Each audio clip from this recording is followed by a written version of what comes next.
तो हेलो दोस्तों, चलिए आज की वीडियो शुरू करते हैं। आज के इस वीडियो में हम लोग क्लास 12 के top VVI 15 objective question solve करने वाले हैं जो 2020 में पूछा था। ठीक है, तो वीडियो को अंत तक बने रहिएगा। और अधिकांश जो क्वेश्चन होता है जैक बोर्ड में वो प्रीवियस ईयर से ही पूछता है, तो प्रीवियस ईयर क्वेश्चन सोल्व करना और ही महत्वपूर्ण हो जाता है। ठीक है, चलिए वीडियो को शुरू करते हैं। सबसे पहले यहाँ पर क्वेश्चन पूछा था कि सिंधु घाटी सभ्यता का जुड़वा राजधानी थी। तो सिंधु घाटी सभ्यता की जुड़वा राजधानी हड़प्पा और मोहनजोदड़ो थी। कौन कौन? हड़प्पा और मोहनजोदड़ो जो थी वो जुड़वा राजधानी थी। ठीक है, चलिए आगे चलते हैं। क्वेश्चन नंबर यहाँ पर 2 है कि महाभारत में कितने प्रकार के विवाहों का उल्लेख किया गया है। तो महाभारत में टोटल 8 प्रकार के विवाहों का उल्लेख किया गया है।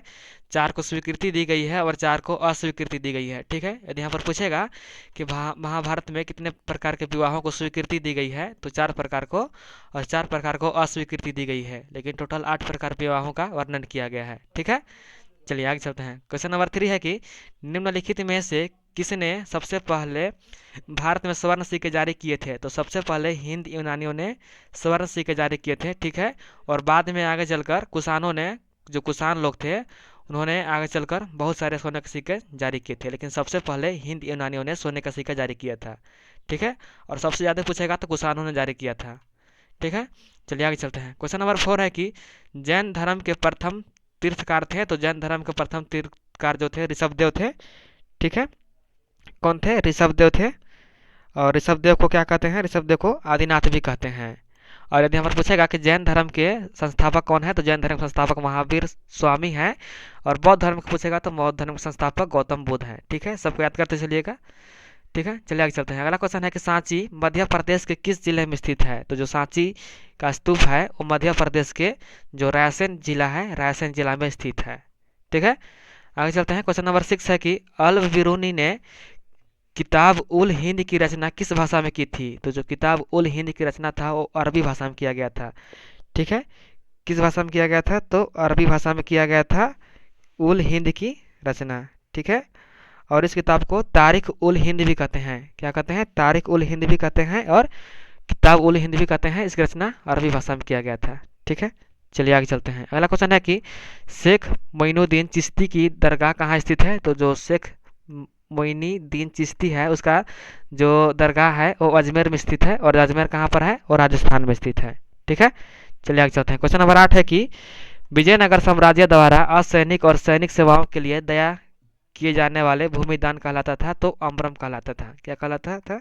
अम्बरम कहलाता था। ठीक है, चलिए आगे चलते हैं। यहाँ पर अगला क्वेश्चन है कि किस मुगल सम्राट ने तंबाकू पर प्रतिबंध लगाया था। तो जो जहांगीर था, जहांगीर ने मुगल जो तंबाकू था, तंबाकू पर प्रतिबंध लगाया था। और यदि हमें पूछेगा कि किस मुगल सम्राट ने तंबाकू को सर्वप्रथम शुरू किया था, तो अकबर ने सर्वप्रथम वो तंबाकू जो था उसको शुरू किया था। लेकिन जो जहांगीर बाद में राजा बना उन्होंने उसको प्रतिबंध लगा दिया, यानी कि बैन कर दिया। ठीक है, चलिए आगे चलते हैं। यहाँ पर अगला क्वेश्चन है कि आइन ए अकबरी कितने भागों में विभक्त है। तो जो आइन ए अकबरी जो है वो 5 भागों में विभक्त है। ठीक है, कितने भागों में विभक्त है? 5 भागों में विभक्त है। और आइन ए अकबरी तीसरा जो खंड है, तीसरा खंड का भाग है, और इसको 5 भागों में विभक्त किया गया है आइन ए अकबरी, अकबरी का। ठीक है, और आइन ए अकबरी का रचना किसने किया था? तो पूछेगा तो अबुल फजल ने किया था। ठीक है, कौन किया था? अबुल फजल जो किया था, जो अकबर के दरबारी थे। ठीक है, अकबरनामा के तीसरा भाग से लिया गया है आइन ए अकबरी। ठीक है, और इसके 5 भाग हैं। चलिए आगे चलते हैं। अगला क्वेश्चन है कि ब्रिटिश ईस्ट इंडिया कंपनी संस्थापना कब हुई थी। तो जो ब्रिटिश इंडिया कंपनी थी उसकी स्थापना 1600 ईस्वी में हुआ था। ठीक है, चलिए आगे चलते हैं। अगला क्वेश्चन है कि क्वेश्चन नंबर 12 है कि 1857 के विद्रोह के समय भारत का गवर्नर जनरल कौन था। तो जब 1857 का क्रांतिक विद्रोह हुआ था जिसका नेतृत्व कुंवर सिंह ने किया था बिहार से, उसका जो प्रथम गवर्नर था वो कौन था? कैनिंग ने था। कौन था? कैनिंग था। ठीक है, चलिए आगे चलते हैं। यहाँ पर अगला क्वेश्चन है कि क्वेश्चन नंबर यहाँ पर, हाँ, क्वेश्चन नंबर 13 है कि भारतीय राष्ट्रीय कांग्रेस का स्थापना कौन किए थे। तो भारतीय राष्ट्रीय कांग्रेस का स्थापना कौन किए थे?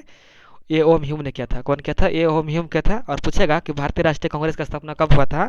तो उसका स्थापना 1885 में हुआ था, 1885 में हुआ था। ठीक है, चलिए आगे चलते हैं। यहाँ पर क्वेश्चन नंबर 14 है कि ब्रिटिश प्रधानमंत्री एटली ने भारत को सत्ता सौंपने की घोषणा कब की थी।